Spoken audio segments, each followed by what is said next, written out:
Breaking news చూస్తున్నారు. యాదాద్రి భువనగిరి జిల్లా కేంద్రంలో దారుణం చోటు చేసుకుంది. ఇన్స్టాలో అసభ్యకర పదజాలంతో దూషించడంతో ఆత్మహత్యకు పాల్పడింది హాసిని అని చర్చ జరుగుతోంది. అక్కడ నిఖిల్ అనే యువకుడు వేధింపుల కారణంగా ఆత్మహత్య చేసుకుందంటూ కూడా పేరెంట్స్ ఆరోపిస్తున్నారు. ఇన్స్టా స్నాప్చాట్లలో చెప్పలేని మాటలతో నిఖిల్ వేధించాడని మృతురాలి తండ్రి ఆరోపిస్తున్నాడు. నిఖిల్ హాసిని ఇద్దరు కూడా క్లాస్మేట్స్. ఈ నేపథ్యంలో వాళ్ళిద్దరి మధ్య జరిగిన సంభాషణ సరిగ్గా లేదు. మరి ముఖ్యంగా నిఖిల్ అసభ్యకర పదజాలంతో మెసేజ్లు చేసేవాడను, లేకపోతే దానికి సంబంధించి టెక్స్టింగ్ చేసేవాడంటూ కూడా అక్కడ పేరెంట్స్ ఆరోపించడం జరుగుతోంది. దానికి సంబంధించిన బ్రేకింగ్ న్యూస్ చూస్తున్నారు. యాదాద్రి భువనగిరి జిల్లా కేంద్రంలో దారుణం జరిగింది. ఇన్స్టాలో అసభ్యకర పదజాలంతో దూషించడంతో ఆత్మహత్య చేసుకుందంటూ కూడా హాసిని అనే అమ్మాయికి సంబంధించి కుటుంబం ఆరోపించడం జరుగుతోంది. నిఖిల్ అనే యువకుడి వేధింపుల కారణంగా ఆత్మహత్య చేసుకుందంటూ కూడా ఇక్కడ ఆ తల్లిదండ్రులు ఆరోపిస్తున్నారు. ఇన్స్టా స్నాప్చాట్లలో చెప్పలేని మాటలతో నిఖిల్ వేధించాడంటూ కూడా మృతురాలి తండ్రి ఆరోపిస్తున్నారు. దానికి సంబంధించిన బ్రేకింగ్ న్యూస్ చూస్తున్నారు. అప్డేట్స్ అందించేందుకు మా ప్రతినిధి రమేష్ ఫోన్ లైన్లో సిద్ధంగా ఉన్నారు. అంతకన్నా ముందు తండ్రి ఇదే అంశానికి సంబంధించి రియాక్ట్ అయ్యారు. ఒకసారి ఆయన ఏమన్నారు చూద్దాం. సార్, నా పేరు సతీష్ కుమార్ సార్. నా బిడ్డ పేరు వై ఆసిని. మేము ఉండేది భువనగిరిలో నివాసం విద్యానగర్. అయితే శనివారం నాడు మా బామ్మది సీరియస్ అయితే హైదరాబాద్ దావకాల కొంపెలు తీసుకుపోయినాము. శనివారం ఆదివారం 2 రోజులు అతని గురించి తిరగడం అయింది. నిన్న మధ్యాహ్నము మా భార్య అందరం కలిసి ఇంట్లో లేము, మేము అందరం వెళ్ళిపోయినాము చూడడానికి. 4:30 నుంచి 4:30 టైం నుంచి అతను ఒక నిఖిల్ అనే వ్యక్తి మా బిడ్డను విపరీతమైన వేధింపు ఎట్లా అంటే అసలు సంబంధం లేని మాటలు, చనిపోయడానికి 100% గురి చేసి ఆమె సాగుకు కారణమైండు. ఆ వ్యక్తి పేరు నిఖిల్. నిఖిల్ టేకుల సోమవారం వాళ్ళ సొంత ఊరంట. వాళ్ళు ఉండేది ఇప్పుడేమో రామ్నగరు. మా బిడ్డ ఫోన్లో ఇన్స్టాగ్రామ్లా స్నాప్లా అవన్నీ చూస్తే ఆ మాటలకు మాకే ఎట్లా అనిపిస్తుంది అంటే చెప్పరాని బాధ. నువ్వు ఎందుకు పనికి రావే, నువ్వు మనమే, నువ్వు సావే, నువ్వు ఎందుకున్నవే అని విపరీతమైన విపరీతమైన సాగు గురి చేసి మా బిడ్డ ఎవరికి చెప్పుకోలేక ఆమె ఉరేసుకొని చనిపోయింది సార్. నాకు న్యాయం చేయండి సార్, మీ దండం పెడతా. నా బిడ్డను న్యాయం చేయండి సార్, ఇమ్మీడియట్లీ న్యాయం చేయండి సార్.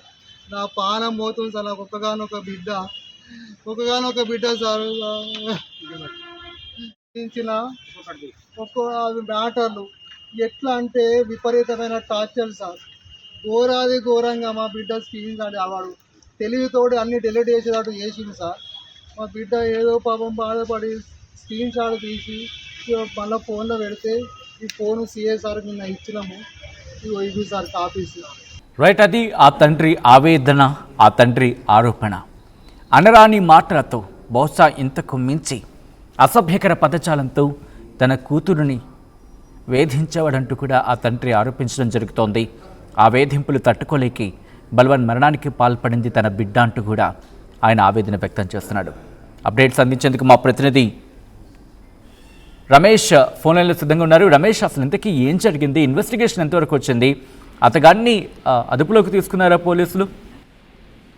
ప్రస్తుతం ఈ విషయంపై పోలీసులు కేసు నమోదు చేసుకున్నారు. ఎవరైతే ఆ విద్యార్థి నిఖిల్ ఉన్నారు, మెసేజ్లు పంపినటువంటి నిఖిల్ కోసం కూడా గాలింపు చర్యలు చేపట్టడం జరిగింది. ప్రస్తుతం అతను పరారీలో ఉన్నట్లు తెలుస్తుంది. నిఖిల్, హాసిని ఇద్దరు కూడా భువనగిరి పట్టణానికి చెందినవారు. వీరికి గత కొంతకాలం ఎప్పటి నుంచి కూడా చదువుకున్నటువంటి పరిచయం ఉంది. ఆ పరిచయంలోనే భాగంగా కూడా ఆ తరచూ ఇంతకుముందు ఇద్దరు కూడా ఇష్టపడి ఉన్నటువంటి వ్యక్తులే. కానీ గత కొంతకాలం నుంచి కూడా ఆ మెసేజ్లు ఏదైతే చూస్తున్నామో, ఆ మెసేజ్లు ఏదైతే అమ్మాయికి మెసేజ్లు పంపిస్తూ కూడా నువ్వు ఆ వెతికి వేస్ట్ తెరిగి వేస్ట్ ఒక అసభ్య పదజాలంతో ఉన్నటువంటి మెసేజ్లు, మనం చెప్పరానటువంటి మెసేజ్లు, నువ్వు ఇక బతికుండి కూడా వేస్ట్, చచ్చిపో అంటూ కూడా నిన్న సాయంత్రం ఆ మెసేజ్ పెట్టిన సమయం కూడా చూస్తున్నాం. 6 గంటల సమయంలో కూడా మెసేజ్ పెట్టడం జరిగింది. ఎగ్జాక్ట్లీ ఆ మెసేజ్ చూసిన తర్వాత ఒక 15-20 నిమిషాలకే అమ్మాయి ఇంట్లో ఉరి వేసుకొని కూడా ఆ ఆత్మహత్యకు పాల్పడింది.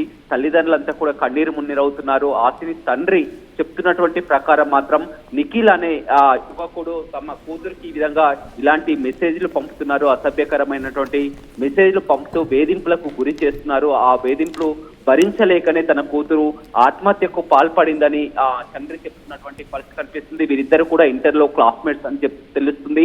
ప్రస్తుతం అమ్మాయి డిగ్రీ చదువుతున్నది భువనగిరి పట్టణంలోనే డిగ్రీ చదువుతున్నటువంటి పరిస్థితి కనిపిస్తుంది. నిన్న సాయంత్రం ఇంట్లోనే ఎవరు లేని సమయంలో కూడా వేరే రూమ్ లోకి వెళ్లి కూడా ఈ విధంగా ఆత్మహత్యకు పాల్పడింది. గత కొంతకాలంగా మెసేజ్లు కూడా అతను మొత్తం ఆ స్క్రీన్ షాట్స్ ఆ డేటా అంతా కూడా తీసుకొచ్చి మీడియా ముందు కూడా చూపించడం జరుగుతుందని చెప్పవచ్చు. నిన్న వచ్చినటువంటి మెసేజ్ల ఆధారంగానే చనిపోయిందని పోలీసులకు కూడా ఇదే విధమైనటువంటి ఆ మెసేజ్లను కూడా వాగ్మూలాన్ని కూడా ఇవ్వడం జరిగిందని చెప్పవచ్చు.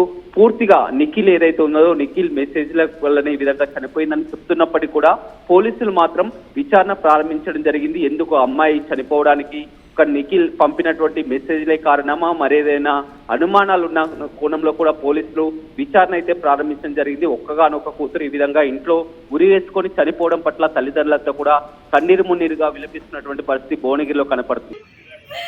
వచ్చే వరకు ఈ పని చేసుకుంది, ఈ రోజు హాస్టల్ పోయేది ఉండే, రేపటి నుంచి ఎగ్జామ్స్ కస్తూర్బా కలెక్టా సెకండ్ ఇయర్ జరుగుతుంది. నాకేం తెలియదు. రైట్ రమేష్. సో మొత్తంగా అయితే మాత్రం ఇటు ఈ అంశానికి సంబంధించి పోలీసు ఇన్వెస్టిగేషన్ వేగవంతమైంది.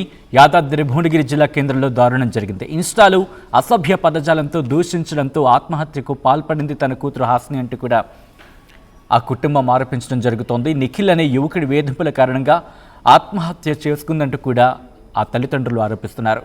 ఇన్స్టా స్నాప్చాట్లలో చెప్పలేని మాటలతో నిఖిల్ వేధించాడంటూ కూడా మృతురాలి తండ్రి ఆరోపించడం జరుగుతోంది. నిఖిల్ హాస్ని ఇద్దరు కూడా క్లాస్మేట్స్. ఈ నేపథ్యంలో వాళ్ళిద్దరి మధ్య జరిగిన ఆ వాట్సాప్ సంభాషణ కావచ్చు, లేకపోతే ఇన్స్టా కావచ్చు, సోషల్ మీడియా ప్లాట్ఫామ్స్, ఎగ్జాక్ట్గా సోషల్ మీడియా ప్లాట్ఫామ్స్లో వాళ్ళు చాట్కి సంబంధించి మీరు చూస్తే కనుక అక్కడ బ్లర్ చేస్తున్న ఆ పదాల దగ్గర మనం మాట్లాడుకోలేనివి, మనం మాట్లాడడానికి తగ్గనివి, వినడానికి కూడా ఇబ్బంది పడి అటువంటి పదాలు అక్కడ ఉపయోగించడం జరిగింది. కాబట్టి వాటిని మేము బ్లర్ చేయడం జరిగింది.